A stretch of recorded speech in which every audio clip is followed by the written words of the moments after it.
ریاست یعنی اسٹیٹ کا تصور سب سے پہلے 4th سینچری میں ایرسٹوٹل نے اپنی کتاب سیاسیات میں دیا تھا۔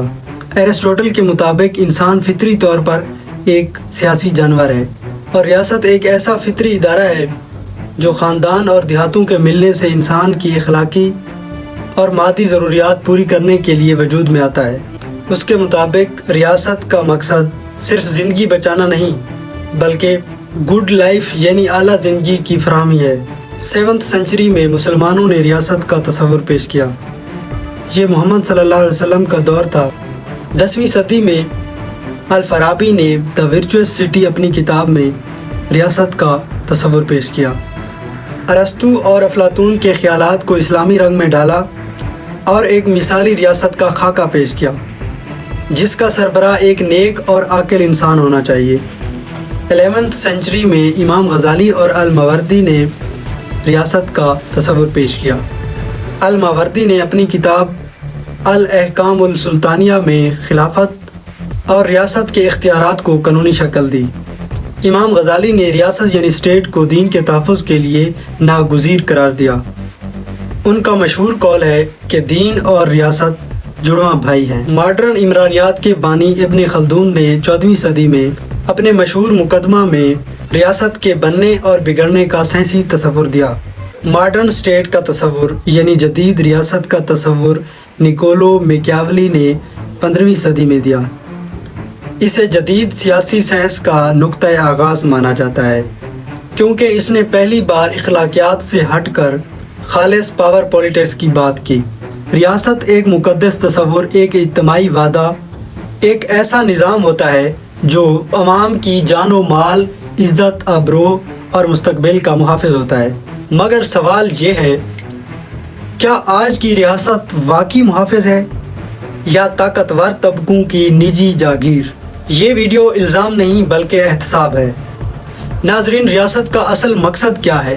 ریاست کا بنیادی مقصد ہوتا ہے کہ شہریوں کی حفاظت کرنا، ان کی جان و مال کا تحفظ، انصاف کی فراہمی، برابر مواقع، آئین کی بالادستی، عوامی فلاح نہ کہ طبقاتی عیاشی۔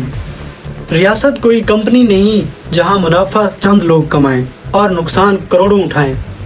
ریاست تو ماں ہوتی ہے۔ ریاست کہاں بھٹک گئی؟ آج کی ریاست میں قانون کمزوروں کے لیے، طاقتور قانون سے اوپر، انصاف مہنگا ہے، عزت سفارش سے ملتی ہے۔ ریاستی ادارے عوام کے سامنے نہیں بلکہ ایک دوسرے کے مد مقابل کھڑے ہیں۔ ریاست کا رخ عوام سے ہٹ کر اقتدار کی طرف مڑ چکا ہے۔ ریاست کو استعمال کیا گیا اقتدار بچانے کے لیے، ریاست کو استعمال کیا گیا مخالفین کو کچلنے کے لیے، ریاست کو استعمال کیا گیا طاقت کے توازن کو بگاڑنے کے لیے۔ ریاست کا نام لے کر ریاست کو ہی کمزور کیا گیا۔ یہ حب الوطنی نہیں بلکہ ریاستی منافقت ہے۔ سن 1971 کی اگر میں بات کروں تو ریاست نے عوام کی آواز نہیں سنی، طاقت کو ترجیح دی، نتیجہ ملک ٹوٹ گیا۔ مارشل لا ادوار میں ریاست کو آئین کی بجائے بوٹ کے نیچے رکھا گیا، قانون کو معطل کیا گیا اور شعور کو مفلوج کیا گیا۔ جبری گمشدگیاں دیکھ لیں۔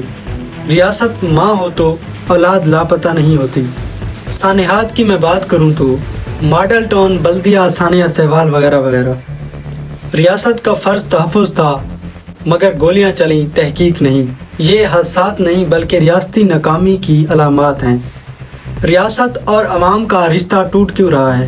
کیونکہ ریاست جواب دہ نہیں ہے، کیونکہ فیصلے بند کمروں میں ہوتے ہیں، کیونکہ عوام صرف ووٹر ہوتے ہیں، شراکت دار نہیں، کیونکہ وسائل اشرافیہ نگل جاتی ہے، کیونکہ قربانی ہمیشہ غریب سے مانگی جاتی ہے۔ جب ریاست عوام کو بوجھ سمجھے تو عوام ریاست سے بدظن ہو جاتے ہیں اور یہ فاصلہ بہت خطرناک ہے۔ ریاست تب مضبوط ہوتی ہے جب ادارے اپنی ہاتھ میں رہیں، مگر یہاں سیاست اداروں میں اور ادارے سیاست میں، معیشت IMF کے ہاتھ، خارجہ پالیسی قرضوں کے تابع۔ ریاست خود فیصلہ نہیں کرتی بلکہ ریئیکٹ کرتی ہے۔ یہ خود مختاری نہیں بلکہ خود فریبی ہے۔ ریاست کس کی ہے؟ عوام کی، آئین کی، یا چند خاندانوں، گروہوں یا طاقت کے مراکز کی؟ اگر ریاست عوام کے لیے نہیں تو ریاست کا اخلاقی جواز ختم ہو جاتا ہے۔ ریاست کو بچانے کے لیے ضروری ہے کہ آئین کی بالادستی، قانون سب کے لیے برابر، ادارہ جاتی توازن، شفاف احتساب بلا امتیاز، عوام کو فیصلوں میں شریک کرنا، طاقت کو جواب دہ بنانا۔ ورنہ تاریخ گواہ ہے جو ریاستیں اپنی عوام سے کٹ جاتی ہیں وہ یا تو ٹوٹتی ہیں یا پھر ظلم کی علامت بن جاتی ہیں۔ ریاست طاقت سے نہیں بلکہ اعتماد سے چلتی ہے، اور جب اعتماد ٹوٹ جائے تو جھنڈا صرف کپڑا رہ جاتا ہے اور نظریہ ختم ہو جاتا ہے۔ اپنے نظریے کی حفاظت کریں، اپنے جھنڈے کی حفاظت کریں۔ ملتے ہیں کسی نئی اور اگلی ویڈیو میں، تب تک کے لیے اللہ حافظ۔